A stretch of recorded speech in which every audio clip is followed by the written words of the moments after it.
Hey future CPAs, and welcome back to my channel. If you're new here, my name is Kayla Brown. I'm a CPA in the state of North Carolina, and the purpose of my channel is to offer any guidance and tips for those who may be looking to take their CPA exams or start that journey, or even those who are young aspiring accounting professionals either in high school or college. My top 5 tips for the CPA exam. The first tip: have a structured study schedule and study location. So for me, when I was studying for the CPA exams, when I was in school, I would study either before my classes or later in the afternoon at night, while trying to balance both.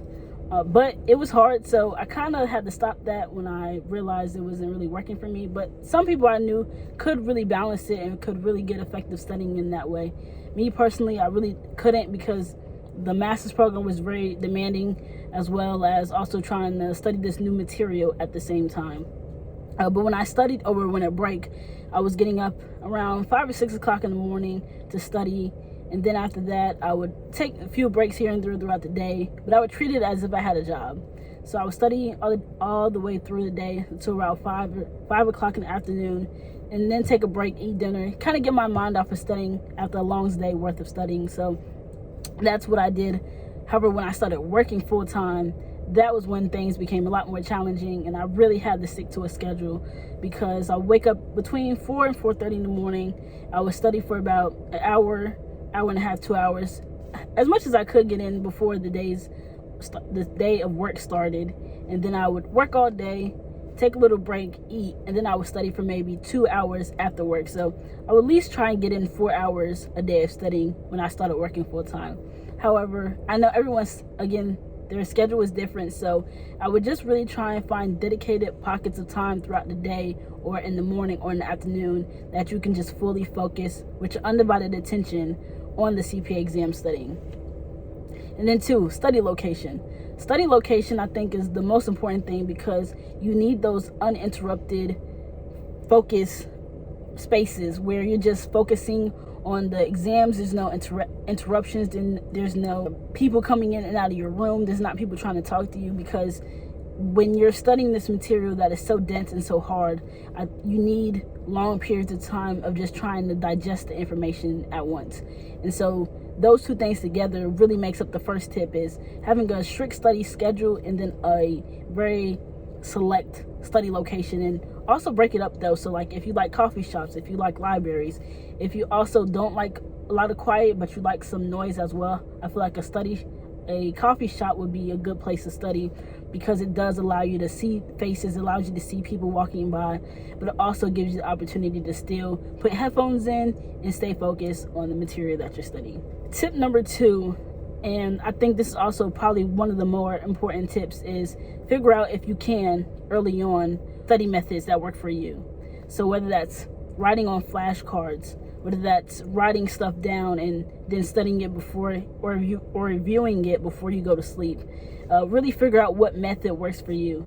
For me personally, I feel like the top 2 were flashcards, writing stuff down, because I felt as if when I wrote stuff down again, that really allowed me to just see the material again.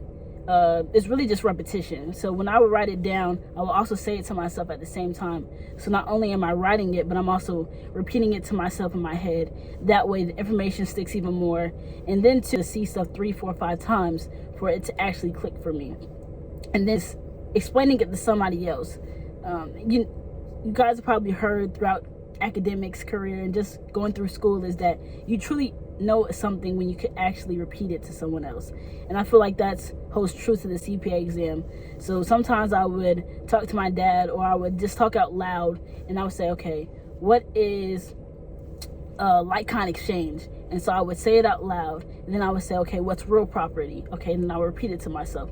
That way I know that when I get to the exam, it's not like I haven't even seen this information before, or that I'm not comfortable because I've done it so many times, while just repeating it out loud or having taught it to someone. Tip number 3, build your confidence and believe that you can do it. This is the most underrated, I feel like, tip, because if you don't believe in yourself and you don't believe that you can pass these exams, what makes you think anybody else is going to believe in you as well? So you can have so many faculty supporting you. You can have family and friends supporting you as well. But if you don't really believe within yourself that you're going to pass these exams, no, it's not going to come to fruition once you get inside that testing center, because that's when nerves hit. That's when self-doubt starts to hit. But when you have a sturdy level of self-confidence in yourself, then that's going to that pays more dividends than actually even understanding the material. Because I feel like so many times, even for me personally, I would go into the exam trying to figure out, do I even think I'm going to pass? But when you go into that testing center, you have to know without a shadow of a doubt that you're meant to be in there, that you're going to pass the exams. And then whatever happens after that, you have to let the chips fall where they may. But in that moment, you have to always believe 100% that you will pass the CPA exams. 4, multiple choice question, multiple choice questions, multiple choice questions. I cannot stress this tip enough. The amount of multiple choice questions that I did throughout my CPA exam journey is probably, not even exaggerating, probably close to 2,000-3,000 multiple choice questions. I would mark down every day how many multiple choice questions I did for the day, and then after every day I would see, okay, what are my weak areas? What sections am I still not understanding all the way? And then so I would track that, and I would track my progress week after week before my exams. And I would always shoot for around 85%, 80% mastery for certain sections. And I would do it based upon how many questions was in each testlet, just for multiple choice questions. So for BEC example, I believe it's 31 multiple choice questions for the first 2 testlets. So what I would do, if let's say B2 is where I really struggled at, I would do a set of 31 multiple choice questions specifically just for B2, and I would not go into another section until I got around an 80-85%. And I did this for every single one of the sections for each exam. And that way, I'm not only seeing a ton of the questions, I'm going over almost all of the questions that's in the testing bank, and I'm pretty sure I did. And it's getting me more comfortable in the speed. The speed is the most important thing on this exam, because you have 4 hours. That might seem like a lot of time. It's not a lot of time. Between multiple choice questions, Sims, and then with BEC in particular, you have a writing section, but for all the others, it's just Sims as well. It's not a lot of time. So you have to make sure that the easy questions that are very straightforward questions, you do those in a timely manner. It's fast, it's off the brain, it's off the tongue. And then the ones that are harder, those are the ones that you spend a little bit more time with. It's going to take longer, and they know that. But the easy questions, you have to get those right. As an analogy, it's like a free throw in basketball. You can't miss those. You have to get those, because we know that the harder ones are going to be the ones that are more tricky. That might trip you up. But make sure you get the freebies. And that is why multiple choice questions, I feel like, is one of the most important tips I can give you for the CPA exam, because those will allow you to gauge where you are, how prepared you are for the exam, and if you have actually mastered the material to be at CPA exam testing day ready.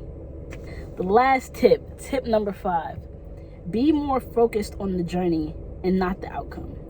This was a saying that my dad used to always tell me throughout my days of trying to get a basketball scholarship and just working out in general, academics as well, but more so with basketball. And I think this is so applicable to the CPA exams, because your journey is your journey.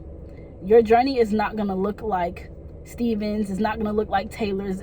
You guys are on 2 different paths of studying for the CPA exam.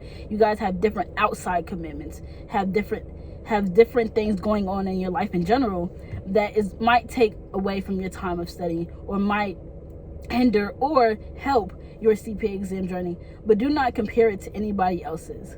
My journey was my journey. I had to understand the material in a different way than someone else would. I had to take a longer time studying for the exam than probably somebody else would.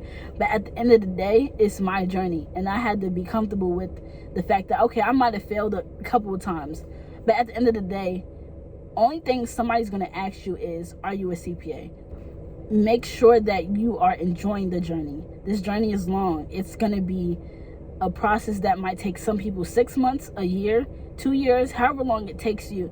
Don't feel like your journey is any less beautiful and any less significant and amazing than someone who might have passed on their first try. Because at the end of the day, we all have our own journeys that might take us through peaks and valleys, and some people might just be straight up to the top. But understand that, be more focused on the work that it takes to get those passing scores than necessarily getting to the 75. I feel like in the beginning, I was so focused on 75, 75, 75 that I actually wasn't focused on, are my study habits reflective of a 75? So focus on the study habits, not the score, because the score is going to take care of itself once you put in the work. At the end of the day, if you're putting in the work, if you're staying focused, that 75 is just a byproduct of the things that you've already done to prepare for the exam. That's it for my top 5 CPA exam tips. I know this video might be kind of long. If you guys have any questions, any comments, please put them down below. I'll make sure that I can reply to anybody's comments, and also suggest any videos you guys want to hear from me. I know that I am going to be starting the CPA series where I'm talking about my personal journey, but if you guys have anything in specific that you guys want me to talk about, please let me know, because I think it's important that I foster a CPA community, especially those who look like me. The goal of this channel is to create more Black CPAs, create more professionals, just in general within maybe the finance, accounting, or computer science industry. So if there's anybody that has any comments or questions regarding those fields of study, please let me know, and I will do my best to answer to the best of my abilities. And if I don't know something, I will be quick to say I do not know, but I will also make sure that I do my research and try and get you guys any answers that you guys might be looking for from my channel. But thank you for tuning in, and please be on the lookout for my next YouTube video on the CPA series. Thank you, and have a great day.